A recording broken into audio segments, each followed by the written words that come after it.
अनेक लोक माने रक्षा प्राप्त होती अनंत दंडरू से माने मुक्ति प्राप्त होती नरकर कबलू प्रभुंर निकट को से माने आसुंट आउ गुम्मा मंडली एक बृहत मंडली आमे जो स्थान को भी जाऊ आमर परिचय आमे कौन सी अनुष्ठान परिचय आम दौनु आमर डायरेक्टर सर भी तांकर परिचय से गुम्मा मंडल दियंती आमर परिचय भी आमे गुम्मा मंडल परिचय दऊ आमर उपासनार विभिन्न कथा को आमने साक्ष्य से मान को दे थाओ से मन रखु मु जब जिते प्रभुंर परिवार आमने मंडली भाव में संयुक्त होइछु प्रत्येक परिवार पुओ झील मैंने जो मैंने विभिन्न स्थान में प्रभुंर सेवा मध्य अच्छा एवं प्रभुंर सेवक भाव न रही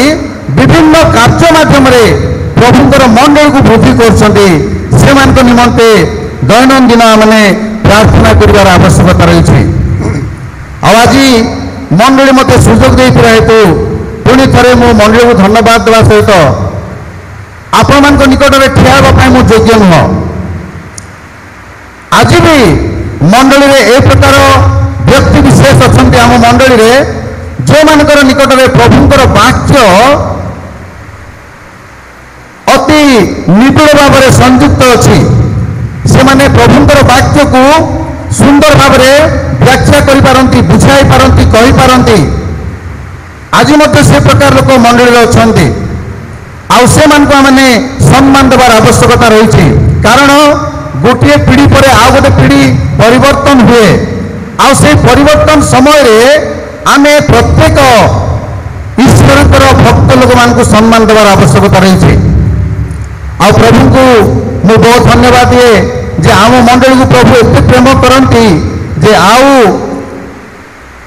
गोटे सुंदर जुवादास को से आम निकट दे अच्छा बाइबल विषय रे एवं सामाजिक स्तर रे प्रभु तांको अनेक टैलेंट देइछन्ति ज्ञान देइछन्ति सिथपाई भी प्रभु को मु बहुत बहुत धन्यवाद दिए तब आसतु आमने आज रे पवित्र वाक्य को जवा पूर्व मु गोटे गीत गाइबी गीत गाइला परे मोर सहधर्मिणी अछन्ति से आसबे प्रार्थना करेंगे कारण आमे जे कौन जगह को जाओ आमने स्वामी स्त्री भाव में जाओ सुसमाचार कार्य करूँ विभिन्न परिवार को परामर्श करूँ एवं मंडली गठन करिबारे आमे प्रभुंर आशीर्वाद को आमने भिक्षा करूँ एणु मु पुराणा गीत गोटे गाइबी दयाकोरी ए गीत समय आपण मैंने निज निज को पचारतु जे प्रभु आम सहित अच्छा कि प्रभु आम सहित अच्छा कि प्रभु जदि आम सहित अच्छा निश्चय आमे जगतर समस्त विषय को भूली तांको पछे चलिबार आवश्यकता रही अछि तुमे रुह साथे साथे ए जीवन सारा तुमे रुह साथे साथे ए जीवन सारा तुमे साथे चालो तुमे साथे चालो तुम पछे पड़ा जीवन सारा प्रभु तुमे रुह साथे साथे जीवन सारा प्रभु तुमे रुह साथे साथे जीवन सारा बहु दूर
যেবে আসে মনে জীবিত সন্নিধানে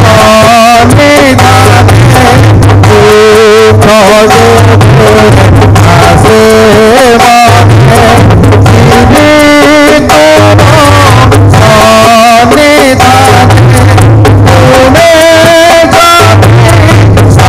সান্ত্বনা তুমি যাবে সান্ত্বনা পরিবনে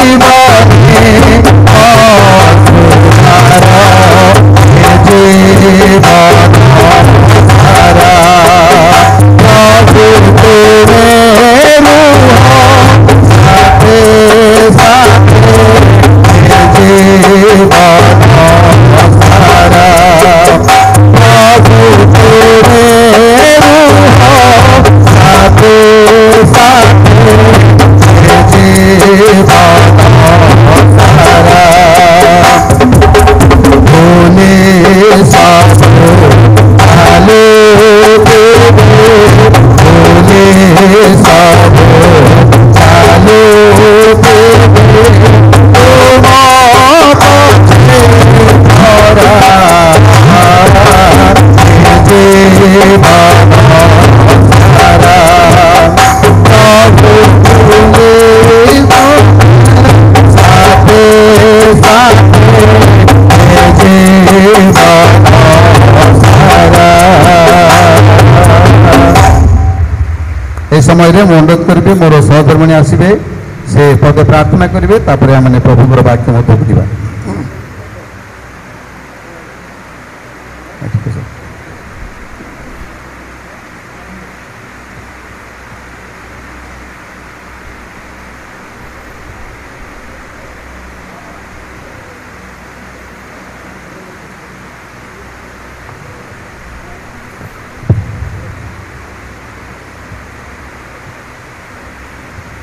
सम्मानीय पालक महाशय पुणी मंडलीर समस्त कर्मकर्तागण पुणी उपस्थित प्रत्येक को मु ख्रीष्टप्रभु नमस्कार जनाए। नमस्कार आसतु आम मैंने प्रार्थना करिबा। Hallelujah hallelujah hallelujah hallelujah. प्रिय प्रभु तुमर से पुण्य पवित्र प्रेम चरण तलक आम मैंने आसीअछु। तुम्हें आमको प्रचुर अनुग्रह आशीर्वाद पुणी दया कल आम जीवन में एक नूतन दिन जोड़ीदेल से धन्यवाद करुछु। धन्यवाद करू करू प्रभु तुम्हारी पवित्र मंदिर को आम मैंने आसीअछु।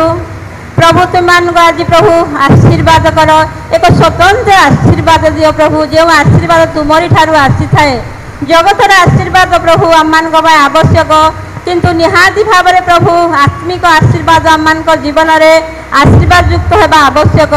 तेणुक प्रभु यही समय तुम श्री चरण तलक मुसी अच्छी प्रभु मो दीनहीन अयोग्य मोर कौन उत्तमता नहीं धार्मिकता नहीं पवित्रता नहीं कि भल गुण नहीं प्रभु तथापि तुम्हें प्रेम करी प्रभु मो प्रिय मंडली रे प्रत्येक सम्मुख में प्रभु मत तुम्हें छिड़ा कराई किसी पदे प्रार्थना करने निमंते से तुमको हृदय कृतज्ञता सहित धन्यवाद अर्पण करुअछि। प्रभु तुम्हें आम को आज ए प्रकार आशीर्वाद दियो जो आशीर्वाद आम जीवन शेष पर्यंत प्रभु ता ज्योति स्वरूप जली उठिब। प्रभु प्रार्थना करू यही समय आज दिन पवित्र दिन विजय दिन में आम समस्त को एकत्रित कर किसी उद्देश्य नहीं किसी योजना नहीं प्रभु तुम्हारी सेवा आराधना करने निमंते आम जो सत्य आत्मा ने तुम निकटवर्ती हेबू एथि तुम्हें आमको आशीर्वाद कर। प्रभु को ज्ञानी सोलोमन एपरी लेखती सब शुणा जाइए किंतु परमेश्वर को भय कर और ताहांकर आज्ञा सब पालन कर पुण्य पुण्य कर्तव्य कर्म पालन कर। Yes Lord hallelujah. तुम्हें आस यही समय आम को प्रत्येक को प्रभु पवित्र आत्मा को सहायता तांकर पूर्णता शक्ति सामर्थ्य दे बसवा तुम्हें साहाय्य कर शांति सुस्थिर मन दियो पुणी पवित्र आत्मा स्पर्शता प्रत्येक हृदय तुम्हें प्रवेश कर बोली आम प्रार्थना करुछु।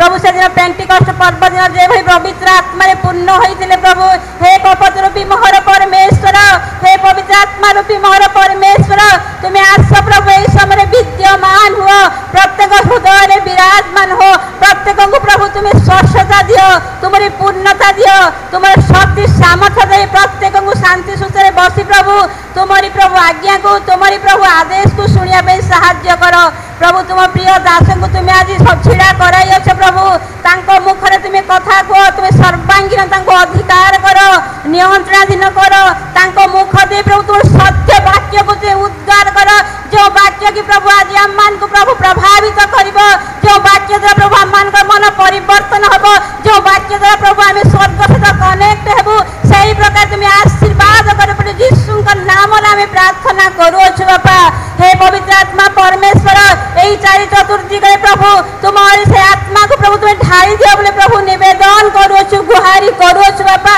आम मान प्रभु जहाँ किसी गुप्त प्रार्थना अच्छी तुम निकट रखुछु समस्त को तुम्हें आशीर्वाद कर उपस्थित आबाल वृद्ध बनिता तुम चरण समर्पित करुछु प्रभु समस्त सामाजिक मानसिक आध्यात्मिक गुण प्रभु समस्त को तुम्हें आशीर्वाद कर जदि कार किसी समस्या अच्छी रोग अच्छी आम यीशु नाम प्रार्थना करुछु समस्त को तुम्हें सुस्थता प्रदान कर प्रभु तुम्हें आम को आज व्यवहार कर तुम प्रिय दास को तुम्हारी पवित्र आत्मा सहायक रे तुम्हें प्रभु तुम्हारी वाक्य तुम पिला मान को तुम्हें कह बोली तुम निकट आम प्रार्थना करुछु उपस्थित प्रत्येक को आशीर्वाद करने संगे संगे आम प्रभु रिक्त हस्त आसी प्रभु पूर्ण हस्त जावाई प्रभु तुम्हें आशीर्वाद कर आम प्रार्थना शुणिल पुणी उत्तर देल बोली धन्यवाद दे क्षुद्र निवेदन प्रिय तुम यीशु नाम मागुछु पिता आमेन।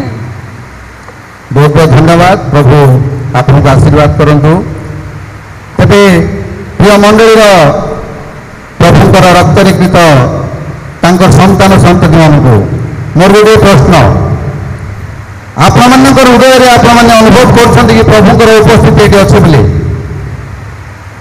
केते जन आम अनुभव करूँ प्रभुंकर उपस्थिति ये अच्छे केमती आपण मैंने अनुभव कर प्रभुंकर उपस्थिति अच्छे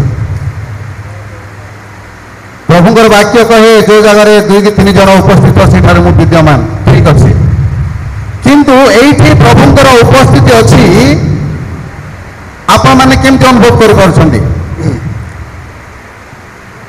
ईश्वर मशा को ईश्वरीय उपस्थिति प्रति सम्मान जन पादुका को काढ़ापी से कहले जितेबले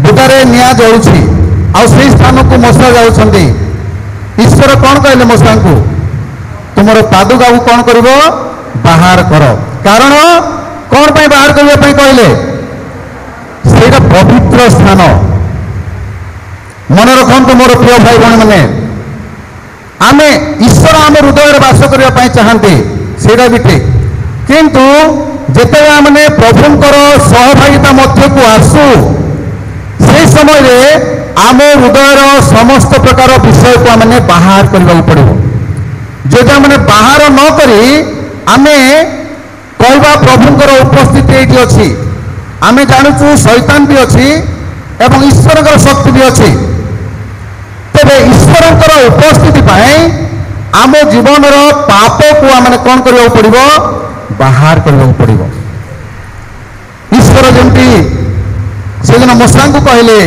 तुम पादर पादुका को तुम कौन कर बाहर कर दियो आ बाहर करने द्वारा ईश्वर उपस्थितिर सम्मान को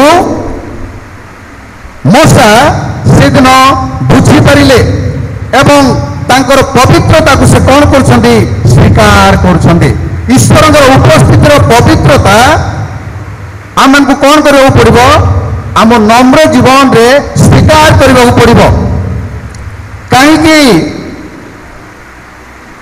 मूसा से दिन पादुका को बाहर कले कारण ईश्वर को जदि दर्शन करने मैंने चाहूँ तांकर पवित्र मुहूर्त को जदि मैंने अनुभव करने चाहूँ जीवन में ईश्वर अभिज्ञता को जदि तुरंत स्वागत करने चाहूँ आम जीवन में ईश्वर उपस्थिति हो बोले अनुभव करने चाहूँ ताहले आम जीवन समस्त प्रकार पाप को आमने दूर करने पड़ो आज आपण मान जो वाक्य कहवाई इच्छा करती अति सरल आपण मैंने सब बेले शुणुंट आते यूट्यूब देखे लाइव यूट्यूब देखे ये जो मैंने ठिया हमें ସେମାନଙ୍କ ବାଇବେଲ ଦେଖିବାର ଆବଶ୍ୟକ ନାହିଁ।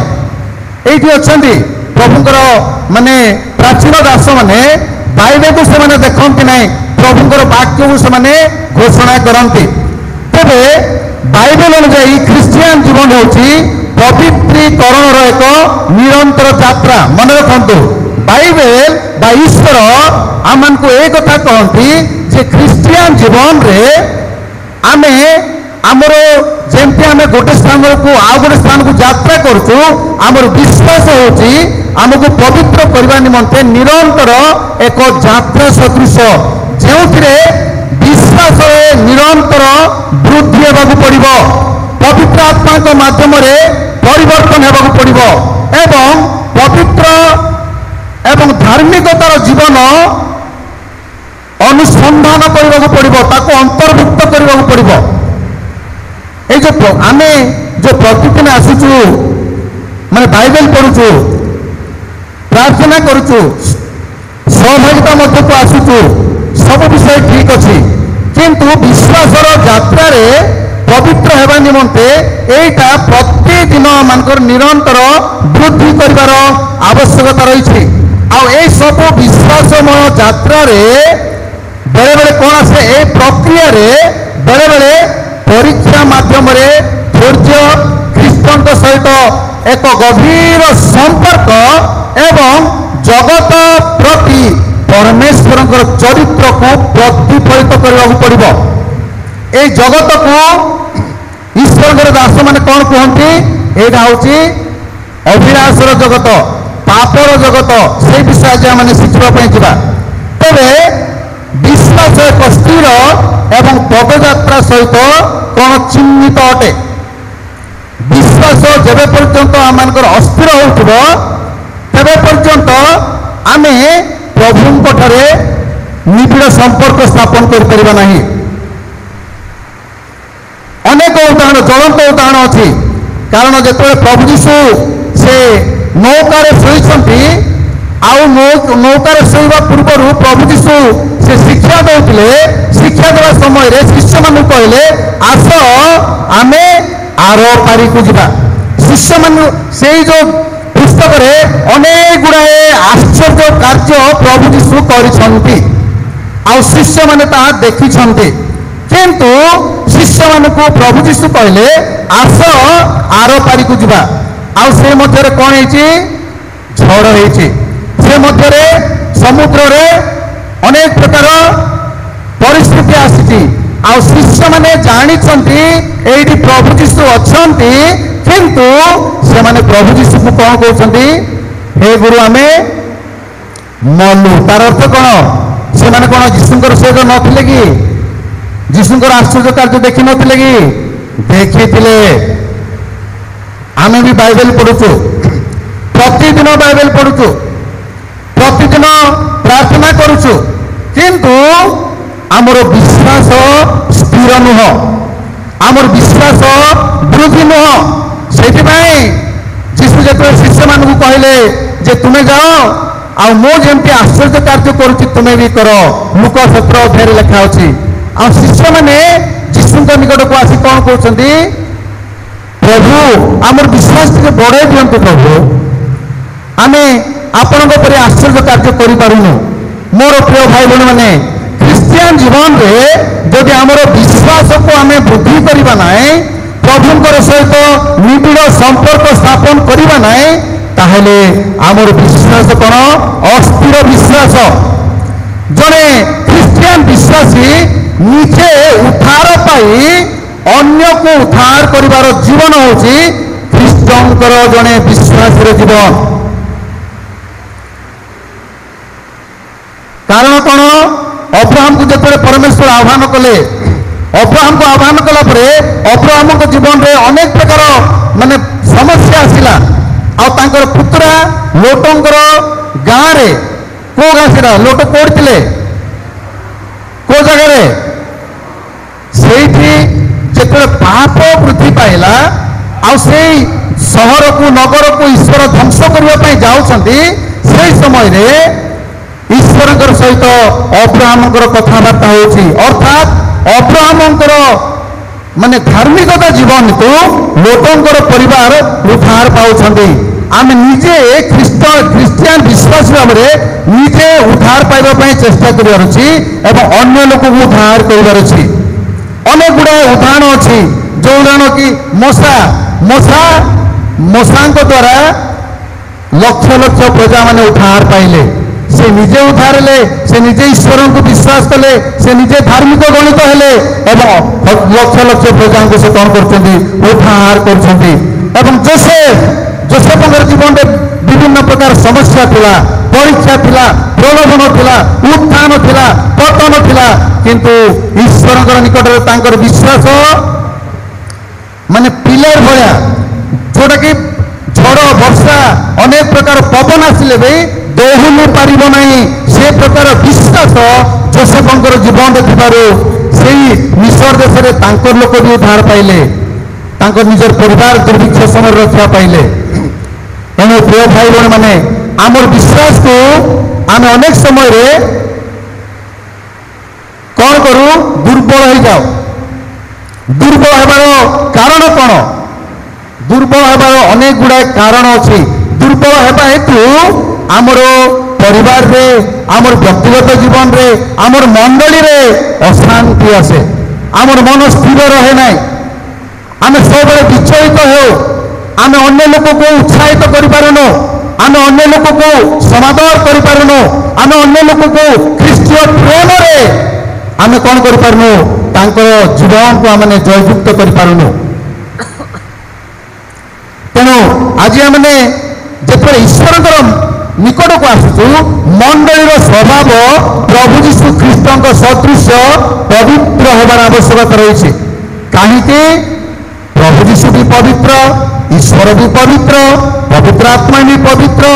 ଆଉ ଯେଉଁ ମଣ୍ଡଳୀ କି ପ୍ରଭୁ ଯୀଶୁ ତାଙ୍କର ନିଖୁଣ୍ଟ ନିର୍ଦ୍ଦୋଷ ରକ୍ତରେ ସେ କ'ଣ କରିଛନ୍ତି? ସ୍ଥାପନ କରିଛନ୍ତି। ଆଦ୍ୟ ମଣ୍ଡଳୀକୁ ଆପଣମାନେ ଯଦି ଯିବେ, ସେଇ ମାନେ ପ୍ରେରିତ ପୁସ୍ତକ 2:42-47 ପର୍ଯ୍ୟନ୍ତ, ସେମାନେ ତାଙ୍କର ସମସ୍ତ ବିଷୟକୁ ଗୋଟିଏ ଚିତ୍ତରେ, ଗୋଟିଏ ମନରେ, ଗୋଟିଏ ହୃଦୟରେ ସେମାନେ ପ୍ରାର୍ଥନା କରୁଥିଲେ। ପ୍ରାର୍ଥନାକୁ ଅପେକ୍ଷା କରି ପ୍ରାର୍ଥନାରେ ନିବିଷ୍ଟ ଥିବା ହେତୁ ସେମାନେ ମଣ୍ଡଳୀ ସ୍ଥାପନ କରିପାରିଲେ, ଅନେକ ଗୁଡ଼ାଏ ଆଶ୍ଚର୍ଯ୍ୟ କାର୍ଯ୍ୟ କରିପାରିଲେ। ପିତର ସେ ମାନେ ଭୟାଳୁ ଲୋକ, କିନ୍ତୁ ସେ ଯେଉଁ ସୁସମାଚାର କାର୍ଯ୍ୟ କଲେ, ପ୍ରଚାର କଲେ, ହଜାର ହଜାର ଲୋକ ପରିବର୍ତ୍ତନ ହେଲେ। କ'ଣ ପାଇଁ? ମଣ୍ଡଳୀର ଏକତ୍ର, ମଣ୍ଡଳୀର ଗୋଟିଏ ସ୍ୱଭାବ। ସେଥିପାଇଁ ଲେଖାଯାଏ ମଣ୍ଡଳୀର ସ୍ୱଭାବ ପ୍ରଭୁ ଯୀଶୁ ଖ୍ରୀଷ୍ଟଙ୍କ ସଦୃଶ ପବିତ୍ର ହେବାର ଆବଶ୍ୟକତା ରହିଛି। କିନ୍ତୁ ଆଜିକାଲି ମଣ୍ଡଳୀ କାହିଁକି ଖାଦଯୁକ୍ତ ହେଉଅଛି? ଖାଦଯୁକ୍ତ ହେବାର କାରଣ କ'ଣ? ଏଇଟା ହେଉଛି ଶୈତାନର କାର୍ଯ୍ୟ। ଆମେ ନିଜେ ସେଇଟା କରୁନୁ। ଆମେ ତ ବାଇବେଲ ପଢୁଛୁ, ଆମେ ତ ପ୍ରାର୍ଥନା କରୁଛୁ, କିନ୍ତୁ ଆମେ କେତେ ଲୋକଙ୍କର ପାଇଁ, ମୁଁ କେତେ ଅନ୍ୟ ଲୋକଙ୍କର ପାଇଁ ପ୍ରାର୍ଥନା କରୁଛି? ମୋର ଭିଜନ କ'ଣ? ଈଶ୍ୱର ବା ପରମେଶ୍ୱରଙ୍କର ମିଶନ କ'ଣ? ମିଶନ କହିଲେ ଲକ୍ଷ୍ୟ ବା ଦର୍ଶନ। ପରମେଶ୍ୱରଙ୍କର ମିଶନ ବା ଲକ୍ଷ୍ୟ ବା ଦର୍ଶନ ହେଲା ଯେ ଉଦ୍ଧାର କରିବା ପାଇଁ, ମାନବ ଜାତିକୁ ଉଦ୍ଧାର କରିବା ପାଇଁ ପ୍ରଭୁ ଯୀଶୁକୁ ଜଗତକୁ ପଠାଇ ପ୍ରଭୁ ଯୀଶୁ ନିଜେ ବଳିକୃତ ହେବେ ଏବଂ ମନୁଷ୍ୟକୁ କ'ଣ କରିବେ? ପରିତ୍ରାଣ ଦେବେ, ପ୍ରେମରେ ତାଙ୍କୁ ଅନୁଗ୍ରହରେ ସେ ଉଦ୍ଧାର କରିବେ। এইটা হচ্ছে ঈশ্বরଙ୍କର ମିଶନ। ତେବେ ଆମେ ଆମର ମଣ୍ଡଳୀ କାହିଁକି ଖାଦଯୁକ୍ତ ହେଉଛି? ତାର ମୁଖ୍ୟ କାରଣ ହେଲା ଆମମାନଙ୍କର ଅବାଧ୍ୟତା ହେତୁ ଈଶ୍ୱରଙ୍କର ମାନେ ମନୁଷ୍ୟମାନଙ୍କର ସହିତ କ'ଣ ବିଚ୍ଛେଦ ହେଉଛି। ଆମ ଅବାଧ୍ୟତା ହେତୁ ଈଶ୍ୱରଙ୍କର ସହିତ ମନୁଷ୍ୟମାନଙ୍କର ବିଚ୍ଛେଦ ହେଉଛି। এই ବିଚ୍ଛେଦ ହେଲେ ତିନି ପ୍ରକାର ବିଷୟ ଆମେ ହରାଇବାର ଚାନ୍ସ ଅଛି। ଯେତେବେଳେ ଈଶ୍ୱରଙ୍କ ଠାରୁ ଆମେ ବିଚ୍ଛେଦ ହୋଇଯାଉ, ବିଶ୍ୱାସରୁ ଦୂରକୁ ଚାଲିଯାଉ, ମଣ୍ଡଳୀରୁ ଦୂରକୁ ଚାଲିଯାଉ, ତିନି ପ୍ରକାର ବିଷୟ ଆମମାନଙ୍କର ଜୀବନରେ ଅବନତି ଘଟିବ।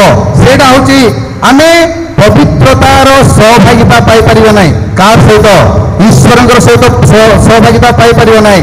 ମଣ୍ଡଳୀର ଏକତ୍ରୀକରଣର ସହଭାଗିତା ପାଇପାରିବ ନାହିଁ। ଅନନ୍ତ ଜୀବନ ହରାଇବାର ସମ୍ଭାବନା ଅଛି। ଯଦି ଈଶ୍ୱରଙ୍କ ନିକଟରେ ଅବାଧ୍ୟ ଜୀବନ କାଟୁଛୁ, ଦୁଷ୍ଟତା ଜୀବନ କାଟୁଛୁ, ତାହେଲେ ମଣ୍ଡଳୀ সহিত যদি আমরা সহভাগিতা করিপারুনু তাহলে অনন্ত জীবন হরাইবার সুযোগ ଅଛି এবং পুত্ରୋତ୍ତର ଅଧିକାର ବି ଆମଠାରୁ ଚାଲିଯିବ। ତେବେ ଆମେ ଜଗତରେ ନିଜେ ନିଜେ ରହିବା ପାଇଁ ବହୁତ ଘର ଦ୍ୱାର ବିଲ୍ଡିଂ ସବୁ କରୁଛୁ। ସମସ୍ତଙ୍କ ପାଇଁ ଘର ଦ୍ୱାର ଆବଶ୍ୟକ ବଞ୍ଚିଥିବା ପର୍ଯ୍ୟନ୍ତ। କିନ୍ତୁ ଯଦି ଆମମାନଙ୍କର ବିଶ୍ୱାସ କମ୍ ଅଛି, ପ୍ରଭୁ ଯୀଶୁ ଯେଉଁ ଆମମାନଙ୍କୁ ପ୍ରତିଜ୍ଞା କରି ଯାଇଛନ୍ତି ଯେ ମୁଁ ତୁମ ପାଇଁ ସ୍ଥାନ ପ୍ରସ୍ତୁତ କରିବା ପାଇଁ ଯାଉଛି, ତେବେ ସ୍ୱର୍ଗରେ କ'ଣ ହେବ ପରିସ୍ଥିତି? ପ୍ରଭୁ ଯୀଶୁ ସିନା ସ୍ଥାନ ପ୍ରସ୍ତୁତ କରୁଛନ୍ତି, କିନ୍ତୁ ଆମେ ସ୍ୱର୍ଗ ଯିବା ପାଇଁ, ସ୍ୱର୍ଗ ରାଜ୍ୟକୁ ଯିବା ପାଇଁ ଯେଉଁ ଜୀବନ କାଟିବାର ଆବଶ୍ୟକତା ରହିଛି, ସ୍ୱର୍ଗ ରାଜ୍ୟରେ ଘର ଆମ ପାଇଁ କମ୍ ହେଉଛି।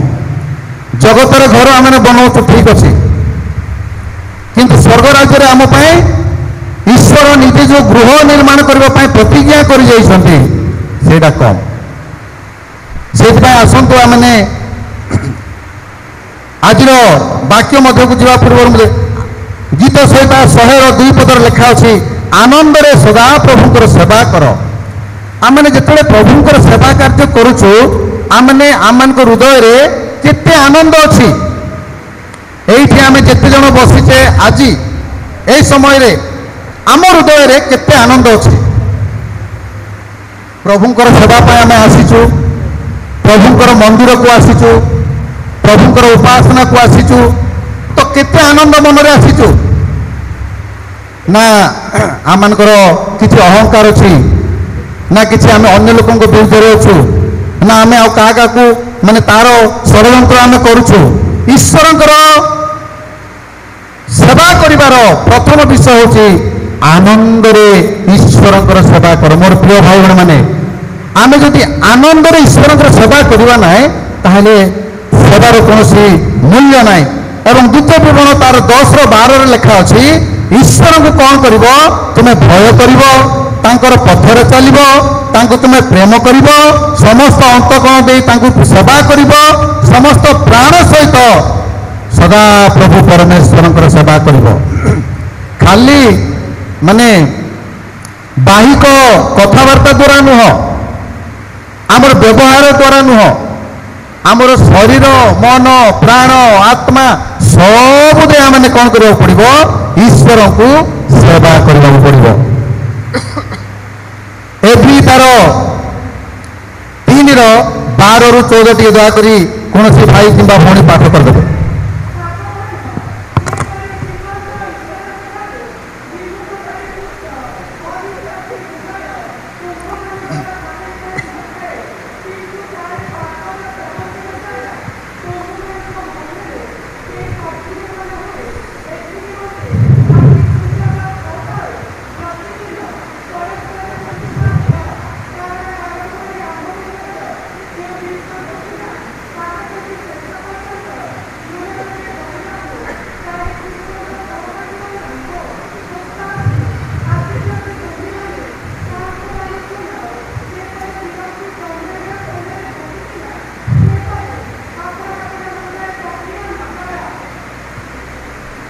ଆପଣମାନେ ଯେତେବେଳେ ସେ ପାଠ କଲେ ସ୍ପଷ୍ଟ ଭାବରେ ଏଇଠି ସୁନ୍ଦର ବିଷୟ ଆପଣମାନେ ଜାଣିଲେ।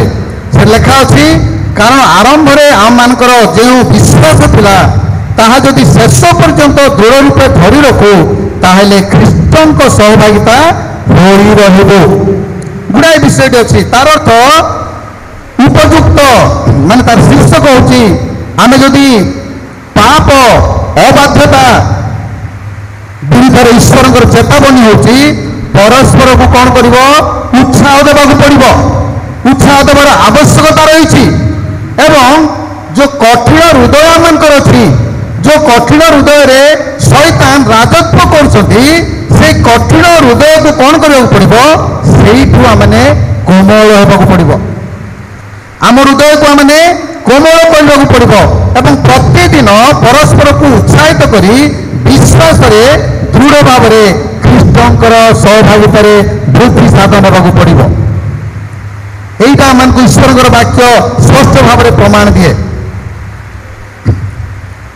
ଆଜିର ମୁଖ୍ୟ ବିଷୟକୁ ଆମେ ଯିବା।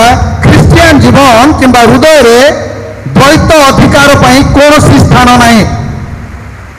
ଖ୍ରୀଷ୍ଟିଆନ ଜୀବନ ବା ଖ୍ରୀଷ୍ଟିଆନ ବିଶ୍ୱାସୀମାନଙ୍କ ହୃଦୟରେ ଦୁଇଟା ଅଂଶ, ଦ୍ୱୈତ କହିଲେ ଦୁଇଟା ଅଂଶ ଏକ ସମୟରେ ରହିବାର ସ୍ଥାନ ନାହିଁ।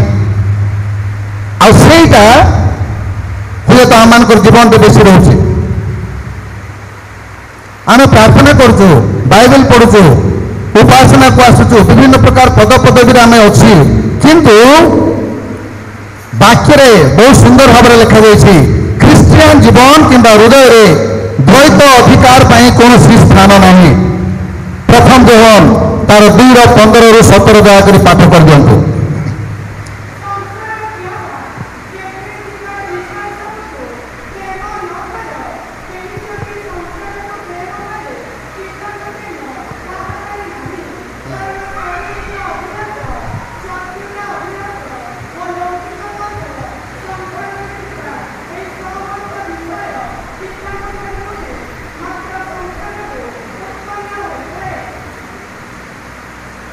ଆପଣମାନେ ଦେଖିଲେ ଏଇଠି ଲେଖାଯାଇଛି ଯେ ଅତି ଗୁରୁତ୍ୱପୂର୍ଣ୍ଣ ବାକ୍ୟ ଆମମାନଙ୍କର ଜୀବନକୁ ସେଇଟା ପରିବର୍ତ୍ତନ କରିବା ପାଇଁ ଆମମାନଙ୍କୁ ଏଇ ଶିକ୍ଷା ଦିଆଯାଇଛି। ପ୍ରଥମ ଯୋହନ ତାର 2:15-17 ଲେଖା ଅଛି ଯେ ସଂସାର କିମ୍ବା ସେଥିରେ ଥିବା ବିଷୟ ସବୁକୁ ପ୍ରେମ ନ କର।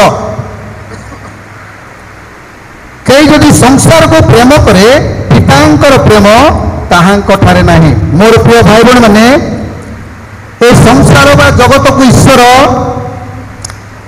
ଆମ ପାଇଁ ସେ ସୃଷ୍ଟି କରିଛନ୍ତି। ଯେମିତି ପ୍ରଥମେ ଆଦମ ହବାଙ୍କୁ ଈଶ୍ୱର ଏକ ସୁନ୍ଦର ଏଦନ ଉଦ୍ୟାନ ଦେଲେ। ଏଦନ ଉଦ୍ୟାନ ଦେଲା ପରେ ଆଦମ ହବାଙ୍କୁ କହିଲେ ତୁମେ ଏଇ ଏଦନ ଉଦ୍ୟାନ କ'ଣ କରିବ? ଏଦନ ଉଦ୍ୟାନକୁ ଭଲ ଭାବରେ ତୁମେ ଯତ୍ନ ନେବ। ଆଉ ଜଗତର ସମସ୍ତ ସୃଷ୍ଟି ବିଷୟ ହେଉଛି ଆମ ନିମନ୍ତେ, କିନ୍ତୁ ଆମେ ବେଳେବେଳେ କ'ଣ କରୁ? ସୃଷ୍ଟିକର୍ତ୍ତାଙ୍କୁ ଭୁଲି ଯାଉ ଏବଂ ସେଇ ସୃଷ୍ଟି ଜିନିଷ ଉପରେ ଆମର ପ୍ରେମକୁ ଆମେ ଦେଖେଇଥାଉ। ସୃଷ୍ଟିର ସମସ୍ତ ବିଷୟ ପ୍ରତି ଆମର ମନକୁ ଆମେ ନିବେଶ କରିଥାଉ, କିନ୍ତୁ ଈଶ୍ୱରଙ୍କର ପ୍ରତି ନାହିଁ। ଆଉ ଲେଖାଯାଏ ଏଇ ଜଗତ ହେଉଛି କ୍ଷଣକାଳ ସ୍ଥାୟୀ। ଏ ଜଗତରେ ଆମେ ଚିରଦିନ ରହିପାରିବା ନାହିଁ। ଆମର ଆତ୍ମା ଈଶ୍ୱରଙ୍କର ନିକଟକୁ ଯାଏ। ଆଉ ଆମର ଆତ୍ମାର ବାସଗୃହ ହେଉଛି ଈଶ୍ୱରଙ୍କ ନିକଟରେ, କିନ୍ତୁ ଆମେ ଏଇ ଜଗତକୁ ବହୁତ ପ୍ରେମ କରୁ। ପ୍ରଭୁ ଯୀଶୁଙ୍କର ପ୍ରିୟ ଶିଷ୍ୟ ଯୋହନ ଏହା ଲେଖନ୍ତି, ଯେ କି ଜଣେ ବାଳକ ଥିଲେ, ଏଫିସି ମଣ୍ଡଳୀର ବାଳକ ଥିଲେ ଯୋହନ। ସେ এই କଥା ଲେଖନ୍ତି, ସଂସାର କିମ୍ବା ସେଥିରେ ଥିବା ବିଷୟ ସବୁ ତୁମେ କ'ଣ କରିବ ନାହିଁ? ପ୍ରେମ ନ କର। ସଂସାର ଏବଂ ସେଥିରେ ଥିବା ବିଷୟ ସବୁକୁ ତୁମେ ପ୍ରେମ ନ କର, କାରଣ ଶାରୀରିକ ଅଭିଳାଷ, ଚକ୍ଷୁର ଅଭିଳାଷ ଓ ଲୌକିକ ଗର୍ବ ସଂସାରରେ ଥିବା এই ସମସ୍ତ ବିଷୟ ପିତାଙ୍କ ଠାରୁ ନୁହଁ, ସେଇଟା କୋଉଠୁ ଆସୁଛି? এই ଜଗତରୁ ଆସୁଅଛି। এই ଜଗତରୁ ଆସୁଥିବା ହେତୁ ଲେଖା ଅଛି ପାପକୁ ଦୂର କର ଏବଂ ବିଶ୍ୱାସ ଆଧ୍ୟାତ୍ମିକ ଜୀବନରେ ବୃଦ୍ଧି ହେବାକୁ ଚେଷ୍ଟା କର। ପାପକୁ ଆମ ଜୀବନରୁ ଦୂର କରିବାକୁ ପଡ଼ିବ। ସଂସାରର ଅଭିଳାଷ, ଲୋଭ, ଏ ମୋହମାୟାକୁ ଆମ ଜୀବନରୁ ଦୂର କରିବାକୁ ପଡ଼ିବ ଏବଂ ଆମେ କ'ଣ କରିବାକୁ ପଡ଼ିବ? ଆଧ୍ୟାତ୍ମିକ ଭାବରେ ଈଶ୍ୱରଙ୍କର ସହଭାଗିତାରେ, ଈଶ୍ୱରଙ୍କର ସମ୍ପର୍କରେ ବୃଦ୍ଧି ଆରମ୍ଭ କରିବାକୁ ପଡ଼ିବ। ଆଉ ପାପକୁ ଆମଠାରୁ ବାହାର କରିବାକୁ ପଡ଼ିବ, କାରଣ এই ଜଗତର ସମସ୍ତ ପ୍ରକାର ଅଭିଳାଷ ଆମମାନଙ୍କୁ କ'ଣ କରୁଛି? ଆମର ଆଧ୍ୟାତ୍ମିକ ଜୀବନକୁ ସେ ନଷ୍ଟ କରିଦେଉଛି। ଆମମାନଙ୍କର ଆଧ୍ୟାତ୍ମିକ ଜୀବନକୁ ସେ ନଷ୍ଟ କରିଦିଏ। 2 କରନ୍ତି ତାର 6 ପର୍ବର 14-18 ଆମେ ପାଠ କରିବା। ଆଉ କାହିଁକି ଆମ ଜୀବନରେ ଦୁଇଟା ଅଂଶ ରହିବାର ଆବଶ୍ୟକତା ନାହିଁ, କୋଉ କାରଣ ହେତୁ ପାଉଲ ଏଇ କଥା ଲେଖନ୍ତି, ଆମେ ଆଜିର ଧ୍ୟାନରେ ताको आलोचना करबा। द्वितीय करंती 6 अध्याय 14 ରୁ 18।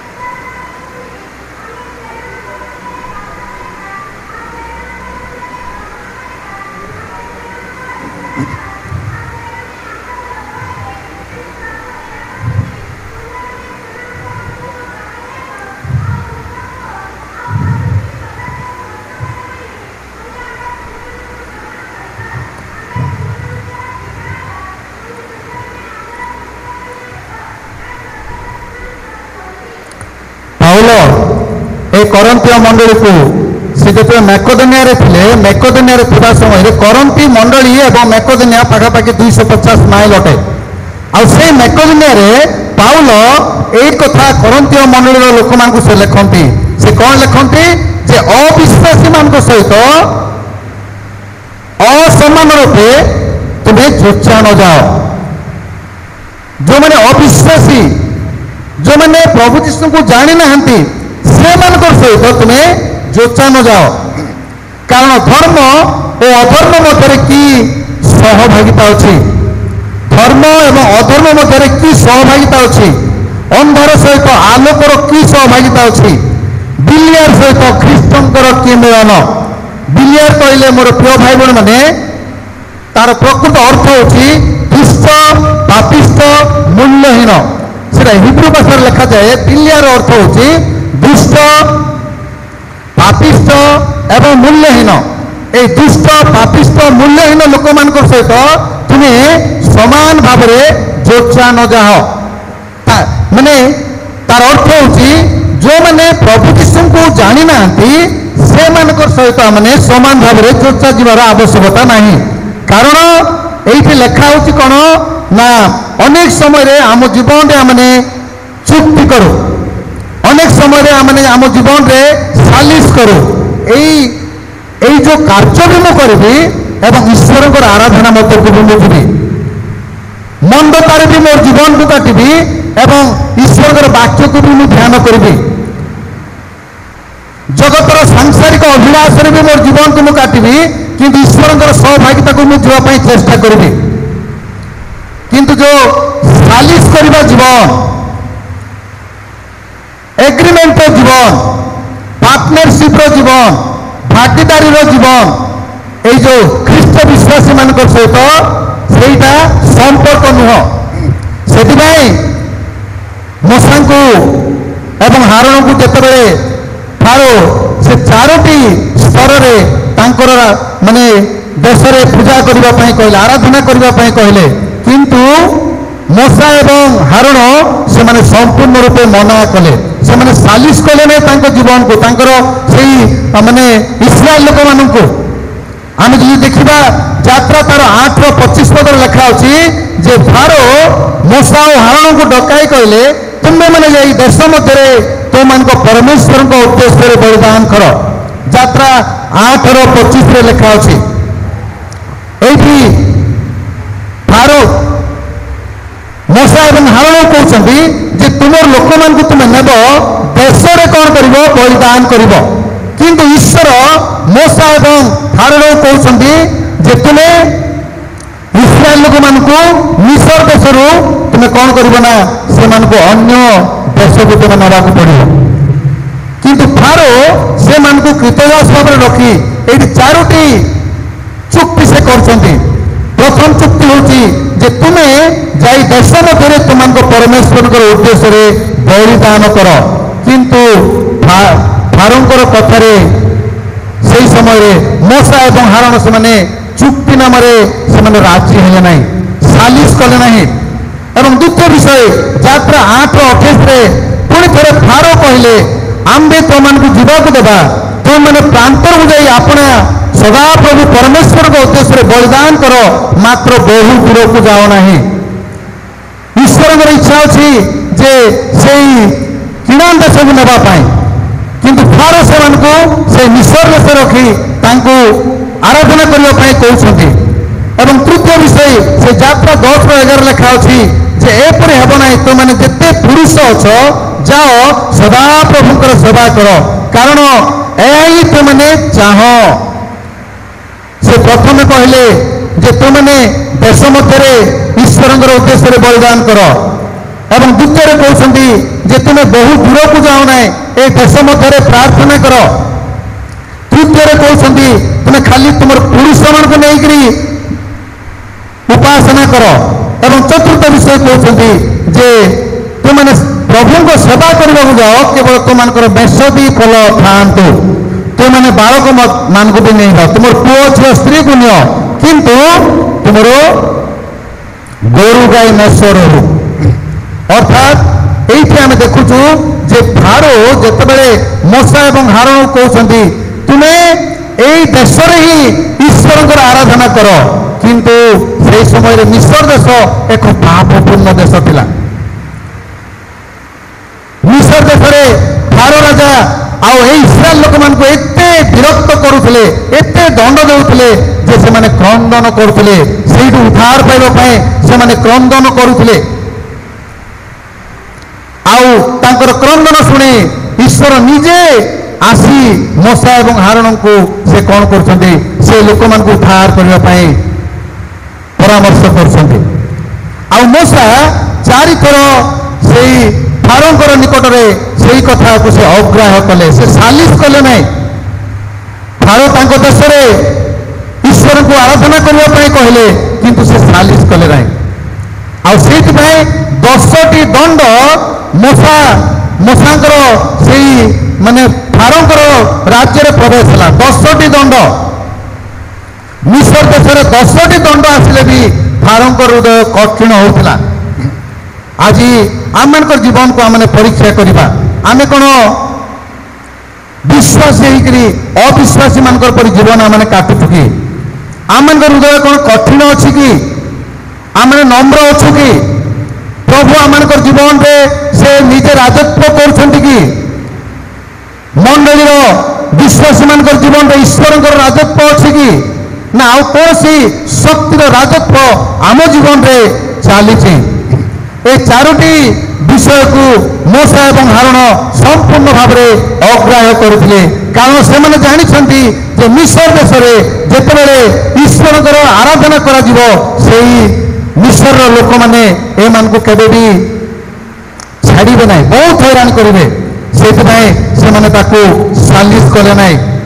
4ଟି ବିଷୟରେ ସେମାନେ ସାଲିସ କଲେ ନାହିଁ। ଆଉ 10ଟି ଦଣ୍ଡ ପରେ ପୁଣି ଥରେ ଫାରୋ ବାଧ୍ୟ ହୋଇକରି ତାଙ୍କ ଲୋକମାନଙ୍କୁ ସେ ଛାଡ଼ିଦେଲେ।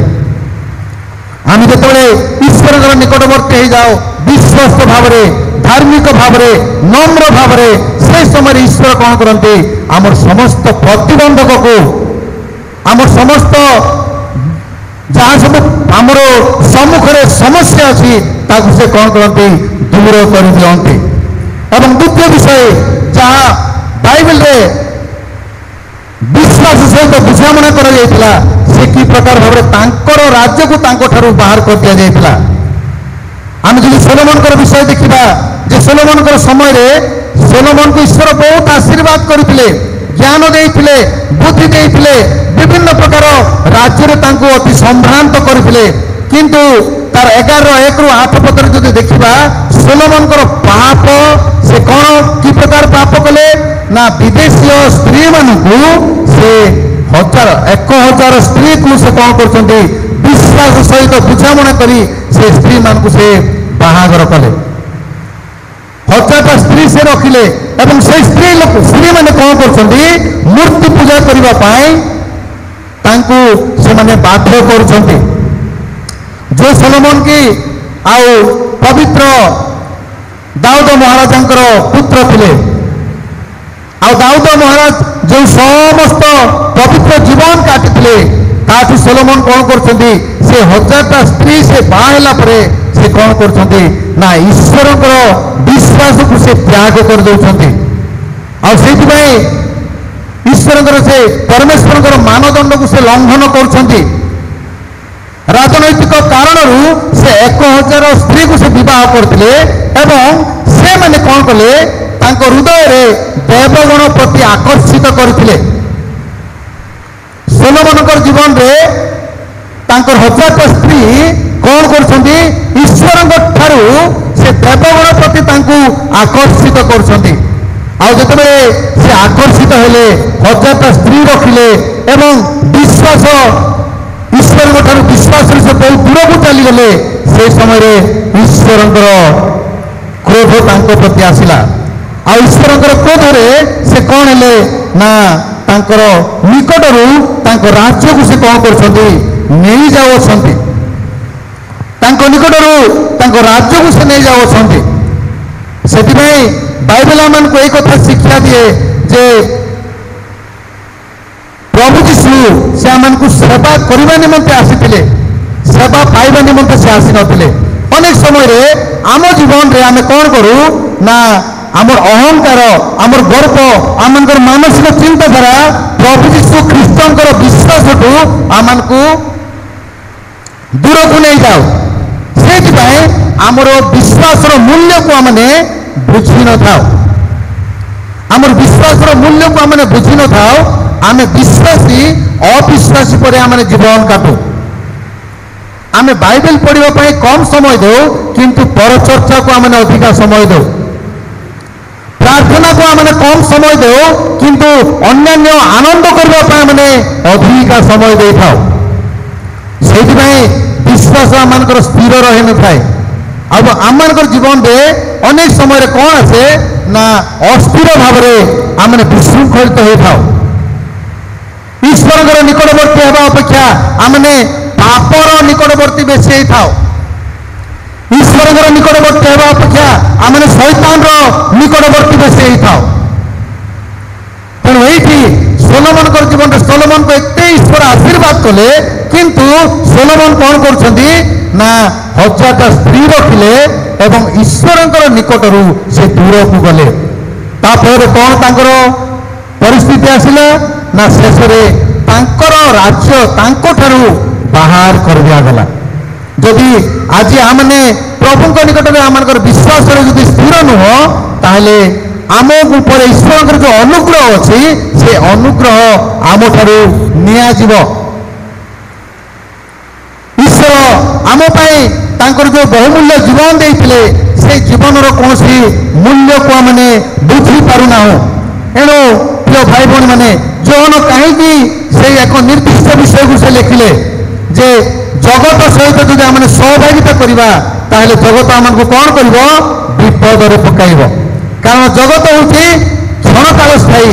ସାଂସାରିକ ଅଭିଳାଷ ସେଠି ଅଛି, ମନ୍ଦତା ଅଛି, ଅବାଧ୍ୟତା ଅଛି, ଲୋଭ ଅଛି, ଅପ୍ରେମ ଅଛି, ନିନ୍ଦା ଅଛି, ଘୃଣା କରିବା ବିଷୟ ଅଛି, ଅନ୍ୟକୁ ପ୍ରେମ ନ କରିବା ବିଷୟ ଅଛି, ଯୋଉଟାକି ଜଗତରେ ସେଇଟା ଉତ୍ପନ୍ନ ହୋଇଥାଏ। କିନ୍ତୁ ଈଶ୍ୱରଙ୍କର ଲୋକମାନଙ୍କ ନିକଟରେ ଆର ବିପରୀତ ସବୁ, ଆର ବିପରୀତ ସବୁ। ଆଉ ବିପରୀତ ଅର୍ଥ ଆମେ ଅନ୍ୟ ଲୋକକୁ ପ୍ରେମ କରିବାକୁ ପଡ଼ିବ, ଅନ୍ୟ ଲୋକକୁ ଉତ୍ସାହିତ କରିବାକୁ ପଡ଼ିବ, ଅନ୍ୟ ଲୋକକୁ ଆମେ ଆଦର କରିବାକୁ ପଡ଼ିବ। ସେଇଟା ହେଉଛି ଈଶ୍ୱରଙ୍କର ଇଚ୍ଛା ଏବଂ ସନ୍ତୁଷ୍ଟ। ଯଦି ଆମେ ବିଶ୍ୱାସର ଏକ ଜ୍ୱଳନ୍ତ ଉଦାହରଣକୁ ଯଦି ଦେଖିବା ପାଇଁ ଯିବା, ତାହେଲେ ହନୋକ ସେ 300 ବର୍ଷ ଈଶ୍ୱରଙ୍କର ସହିତ ଗମନ କରିଥିଲେ। ବର୍ଷେ ନାହିଁ, 2 ବର୍ଷ ନାହିଁ, 65 ବର୍ଷ ନାହିଁ, 70 ବର୍ଷ ନାହିଁ। ବର୍ତ୍ତମାନ ଆମମାନଙ୍କର ଆୟୁଷର ବୟସ ହେଉଛି ବେଶୀରେ ବେଶୀ 70 କିମ୍ବା 80 ବର୍ଷ। କିନ୍ତୁ ହନୋକ ଯେତେବେଳେ 65 ବର୍ଷରେ ତାଙ୍କର ଗୋଟେ ପୁତ୍ର ହେଲା ମଥୁସେଲହ, ତାପରେ 300 ବର୍ଷ ହନୋକ କ'ଣ ଈଶ୍ୱରଙ୍କର ସହିତ ଗମନ କରିଛନ୍ତି। ପରମେଶ୍ୱରଙ୍କର ସହିତ ଚାଲିବାର ଅର୍ଥ ହେଉଛି ପରମେଶ୍ୱର ଯାହା କୁହନ୍ତି ତାକୁ ମାନିବାର ଆବଶ୍ୟକତା ରହିଛି। ପରମେଶ୍ୱରଙ୍କର ଆଜ୍ଞାକୁ ପାଳନ କରିବାର ଆବଶ୍ୟକତା ରହିଛି। ତାଙ୍କର ପଥକୁ ଧ୍ୟାନ ଦେବାର ଆବଶ୍ୟକତା ରହିଛି। ଧାର୍ମିକ ଭାବରେ ଜୀବନ କାଟିବାର ଆବଶ୍ୟକତା ରହିଛି। ତେବେ ଆମେ ଟିକେ ବିଚାର କରିବା, ଆମେ ଟିକେ ସମୀକ୍ଷା କରିବା, ଆମେ ଟିକେ ଚିନ୍ତା କରିବା, 300 ବର୍ଷ ହନୋକ କି ପ୍ରକାର ଭାବରେ ଈଶ୍ୱରଙ୍କ ସହିତ ଗମନ କରିଥିଲେ। ଆଦି ପୁସ୍ତକ ତାର 22ର 23 ପଦରେ ଲେଖା ଅଛି ଯେ 300 ବର୍ଷ ହନକ ଈଶ୍ୱରଙ୍କ ସହିତ ଗମନ କରିବା ହେତୁ ଈଶ୍ୱର ଏତେ ସନ୍ତୁଷ୍ଟ ହେଲେ ହନକକୁ ଆଉ କ'ଣ କଲେ ହନକଙ୍କୁ ମୃତ୍ୟୁ ଆଉ ଆସିଲା ନାହିଁ ହନକଙ୍କୁ ଜୀବିତ ଅବସ୍ଥାରେ ପରମେଶ୍ୱର ତାଙ୍କ ସହିତ ଅନ୍ତର୍ନିହିତ କରୁଛନ୍ତି ଆଜି ଆମର ବିଶ୍ୱାସକୁ ଆମେ ଈଶ୍ୱରଙ୍କ ସହିତ କେତେ ପରିମାଣରେ ଯାତ୍ରା କରୁଛୁ ଚାଲୁଛୁ ଈଶ୍ୱର ଯାହା ଆମମାନଙ୍କୁ ଆଦେଶ ଦେଇଛନ୍ତି ସେ ଆଦେଶକୁ ଆମେ ନମ୍ରତାର ସହିତ ଆଜ୍ଞାବହତାର ସହିତ ଆମେ ଶିଖି ପାରୁଛୁ କି ଜାଣିପାରୁଛୁ କି 300 ବର୍ଷ ହନକ ତାଙ୍କ ଜୀବନରେ ଈଶ୍ୱରଙ୍କୁ ବିଶ୍ୱାସ କରିଥିଲେ ଆଉ ଯଦି ହନକଙ୍କର ସମୟ ଦେଖିବେ ଯେ ଜଗତରେ ପାପରେ ସମସ୍ତେ ପରିପୂର୍ଣ୍ଣ ଥିଲେ ଏ ପ୍ରକାର ପାପ ଜଗତରେ ଥିଲା ଯେ ସେଇ ପାପ ଦୁଷ୍ଟତା ଅବାଧ୍ୟତା এই সমস্ত পরিস্থিতি মধ্যে হনক ঈশ্বরঙ্কর সহিত ধার্মিক জীবন কাটিলে হনকঙ্কর সময় সহজ নথিলা হনকঙ্কর সময় বর্তমান জগতের যেমিতি সবু পাপ কার্য চালিছি তার বহু গুণর সেইটি পাপ কার্য চালিলা সেইপাই বাইবেল লেখা আছে যে পরমেশ্বরঙ্কর বাধ্যতা জীবন কাটিবা পাই বাইবেল রে ঈশ্বর তাঙ্কর সাধু মানুষ ভবিষ্যৎ বক্তা মানুষ তাঙ্কর রাজা মানুষ যে সবু শিক্ষা দেইଥିଲେ যে সবু পরিস্থিতি মধ্য দেই নেইଥିଲେ আজ भी সেই পরিস্থিতি আম জীবনে অছি তবে হনক 300 বর্ষ সেই দুষ্ট সময় সে অবাধ্যতা সময় সে কম করছেন ঈশ্বরঙ্কর সহিত সে চালুছেন ঈশ্বরଙ୍କୁ সে প্রেম করছেন ଈଶ୍ୱରଙ୍କର ଆଜ୍ଞାକୁ ସେ ପାଳନ କରୁଛନ୍ତି ଆଉ ସେଇଥିପାଇଁ ଈଶ୍ୱର ତାଙ୍କୁ ଏତେ ସନ୍ତୁଷ୍ଟ ହେଲେ ଯେ ହନକକୁ କ'ଣ କଲେ ଈଶ୍ୱର ନିଜେ ତାଙ୍କୁ ନେଇକି ଗଲେ ଆଜି ଆମର ଜୀବନକୁ ଆମେ ପରୀକ୍ଷା କରିବା ଆଜି ଯଦି ମୁଁ 50 ବର୍ଷ 60 ବର୍ଷ ବିଶ୍ୱାସୀ ଭାବରେ ଅଛି ତାହେଲେ ମୋର এই 50-60 ବର୍ଷ ଭିତରେ ମୁଁ ଈଶ୍ୱରଙ୍କର ସହିତ କି ପ୍ରକାର ଭାବରେ ଗମନାଗମନ କରିଛି ମୁଁ ଦିନକୁ କେତେ ପ୍ରାର୍ଥନା କରୁଛି ମୁଁ କେତେ ବାଇବେଲ ପଢୁଛି କେତେ ବାଧ୍ୟତା ଜୀବନ କାଟୁଛି ମୋ ଜୀବନରେ କେତେ ନମ୍ରତା ଅଛି ମୁଁ ଅନ୍ୟ ଲୋକଙ୍କୁ କି ପ୍ରକାର ଭାବେ ଉତ୍ସାହିତ କରୁଛି କାରଣ ଆମର ଜୀବନ ହେଉଛି ପବିତ୍ରତାର ଜୀବନ ଯଦି ଅବ୍ରାହମଙ୍କ ବିଷୟ ଆମେ ଦେଖିବା ଅବ୍ରାହମଙ୍କୁ 75 ବର୍ଷରେ ଈଶ୍ୱର କ'ଣ କଲେ ତୁମକୁ ମୁଁ ଆଶୀର୍ବାଦ କରିବି ବୋଲି କହୁଛନ୍ତି ଆଉ 25 ବର୍ଷ ପରେ ଅବ୍ରାହମଙ୍କୁ ସେ କ'ଣ କରୁଛନ୍ତି ନା ଗୋଟେ ପୁଅ ଦେଉଛନ୍ତି ତେବେ 25 ବର୍ଷ ପର୍ଯ୍ୟନ୍ତ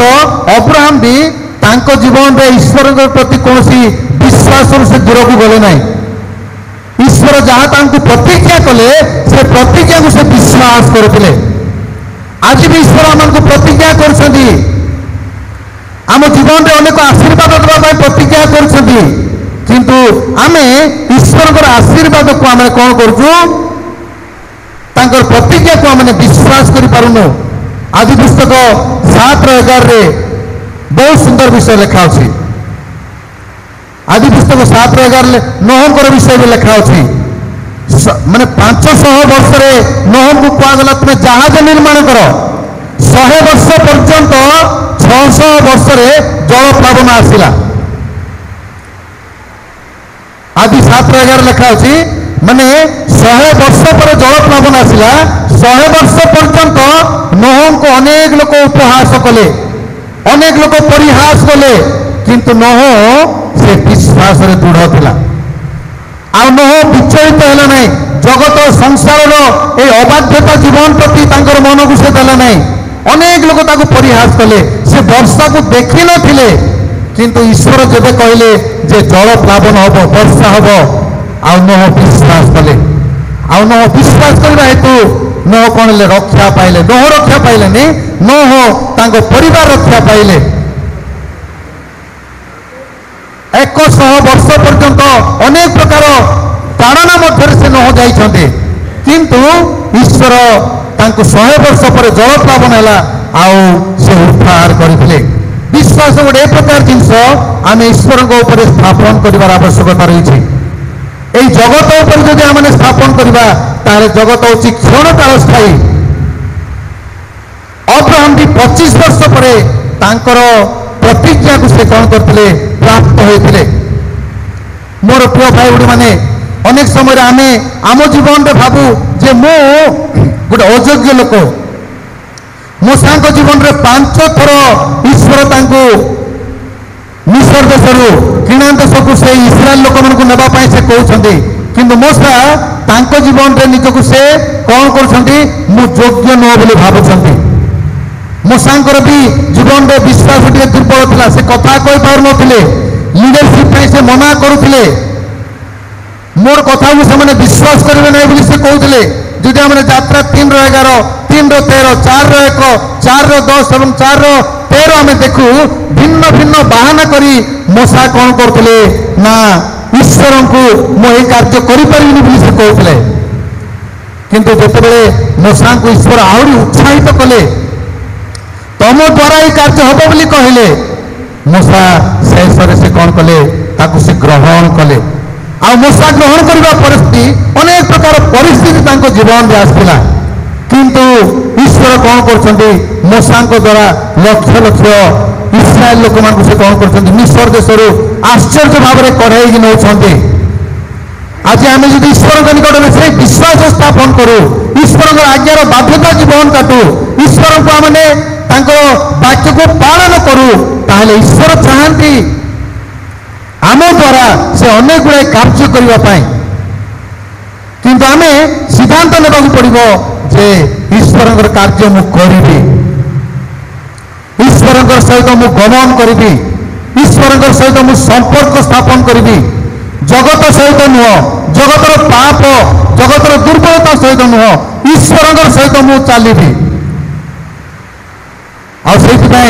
प्रभु अनेक गुड़ाए आश्चर्य कार्य मूसा द्वारा करते आते पाउल जीवन को आम देखू 20 वर्ष अधिक समय से मिशनरी यात्रा कर 10,000 माइल से जाइछन्ति 14-15टा मंडल को से गठन करछन्ति से तिमोथी परि शिष्य को से बाहर कले तीतस परि लोक को से बाहर कले मार्को परि लोक को से बाहर कले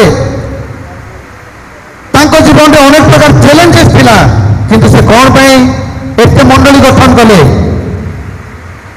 अनेक लोगों को कहीं से शिष्य बनैले अनेक लोगों को कहीं से नेता बनैले अनेक लोगों को कि प्रकार भाव से प्रभुंकर निकट को आणिले तांको भी अनेक प्रकार विचारित होगा पड़ता बेत्राघात सहवाक पड़ता समुद्र जावाक पड़ता से 10 माइल माने 10,000 माइल से प्रचार कर एवं ख्रीष्टीय विश्वास को से कौन कर अनेक देश से प्रचार कर आज आम जीवन को आम परीक्षा करूँ आम द्वारा आम कौन प्रभुंकर कार्य को आम वृद्धि साधन करुचु प्रभुंकर कार्य को कि प्रकार भाव आम वृद्धि करुचु आम निजे निजक आम पचारिबा प्रभु आम द्वारा कौन तांकर विश्वास को दृढ़ करुछन्ति कि तांकर विश्वास शक्ति को से अधिक मात्रा रे धार्मिक जीवन काटिबा निमंते आमको पवित्र आत्मा द्वारा से कड़ाई नेउछन्ति कि कौन आम जीवन में ऋण अच्छी जोटा कि आध्यात्मिक जीवन एवं ईश्वर सहित संयोग होबारे आमको बाधा सृष्टि करुछि आध्यात्मिक जीवन में वृद्धि होगापाई ईश्वर सहित निबिड़ संपर्क स्थापन करी आग को बढ़ापी कि प्रकार बाधा सृष्टि करुछि अनेक प्रलोभन अनेक पाप दुष्टता निश्चय अच्छी जगत में से जोहन लिखुंट पाउल लिखुंट जे तुम्हें जगत को प्रेम कर ना तुम्हें अविश्वास पर जीवन काटब ना कारण ईश्वर शक्ति अच्छी से परिवर्तन करने ईश्वर शक्ति अच्छी से आम जीवन को आहरी उच्च स्थान को नापी किंतु केतबेले जेतबे आमने बाध्य होगा जेतबे आमने ईश्वर वाक्य को शुणा आम जदि जिजिकल विषय देखा जिजिकल तार 37:1-14 पर्यंत अति आश्चर्य घटना ईश्वर जिजिकल माध्यम करुछन्ति ना शुष्क अस्थि जो अस्थि गुड़ाक कि पूरा छिन्न भिन्न होकर पड़ी गोटे उपत्यकार जो अस्थि गुड़ाक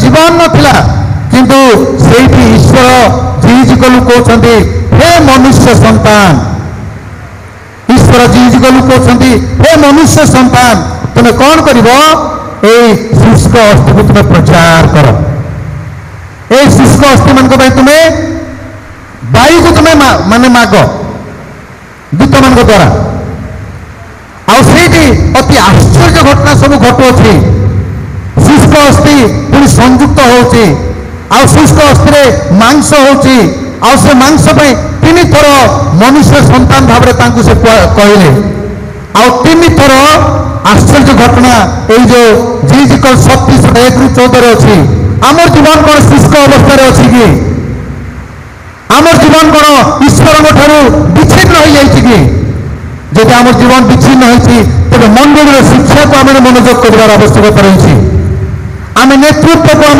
ग्रहण कर आवश्यकता रही आम अन्य लोक को उत्साहित कर आवश्यकता रही परस्पर मध्य प्रेम कर आवश्यकता रही ख्रीस्टियान जीवन हूँ प्रेमर जीवन प्रभु जीशु ख्रीस्ट से ईश्वर थे किंतु निजक नम्र कले प्रभु जीशु ख्रीस्ट से ईश्वर थे किंतु निजक से शून्य कले से सेवा करने जगत को आसिले आम जीवन में आम मनुष्य भाव में कौन आम शिखुचु प्रभु ठारू ये जीजिकल पुस्तक आमने देखुचु जे गोटे शुष्क अस्थि को ईश्वर कौन कर संयुक्त कर मांसमय कर जीवन दे प्राणवायु दे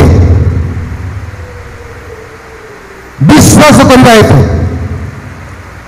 जीजिकल कहले प्रभु मो पाई सीना यहाँ असाध्य हो पारे कष्ट हो पारे किंतु आपण यहाँ किसी कष्ट नुह असाध्य नुह को माने हृदय आम कौन ऋण अच्छी आम ईश्वर को पचारा ईश्वर तार उत्तर देवे ईश्वर ताको समाधान करेंगे ईश्वर ताको प्रस्तुत करेंगे जीजिकल जीवन से कहले तार निजर दुर्बलता से कहले प्रभु मो यहाँ असाध्य हो पारे किंतु आपण कौन असाध्य नुह प्रभु निकट में ए प्रकार अलौकिक शक्ति अच्छी जहाँ से कर जहाँ प्रतिश्रुति करती ताकू से सफल करती आपण मन उत्साहित करने मुझे आउ गोटे कथा कहले कहे जे जदि पाप दुष्ट एवं अबाध्यता होची आमर मृत्युदंड निश्चय अच्छी मन रखु पाप अबाध्यता ईश्वर प्रति अविश्वासता जो अच्छी आमर मृत्युदंड अच्छी आदम हवा को ईश्वर कौन कहले जे तुम्हें यही फल को कबे छुईब ना कि खाइब ना जो दिन तुम्हें खाइब को से दिन तुम्हें मरब से दिन से मले कि जो दिन फल खाइले से दिन मले किंतु से दिन न मले भी मृत्यु सहित कनेक्शन होगा से मैंने मरले ना किंतु ईश्वर जहाँ कही मृत्यु कनेक्शन होगा जिते से माने से फल को खाइले से जानीपारे एवं मृत्यु से आसी पहुँचीगला आम जीवन में जब आम पापरे अच्छु अबाध्य अच्छु दुष्टरे अच्छु अप्रेम अच्छु निरुत्साहित भाव में अच्छु आत्मिक जीवन में उणा पड़ू ताहले मृत्यु सहित आम कनेक्शन अच्छी ईश्वर सहित आम कनेक्शन ना झील तांकर शिष्य मान को नहीं जिते से माने प्राचीर को भग्न कले जिरोह को से जय कले किंतु गोटे छोटिया गाँ अयनगर को से कौन करते जिते युद्ध करने जाऊँच सैनिक मैंने लोक मैंने कहते से एत लोक जीवार आवश्यकता नहीं 07 अध्याय जो आम देखू 2:13 एत लोकर जीवार आवश्यकता नहीं किंतु से अयनगर को जीतिले कि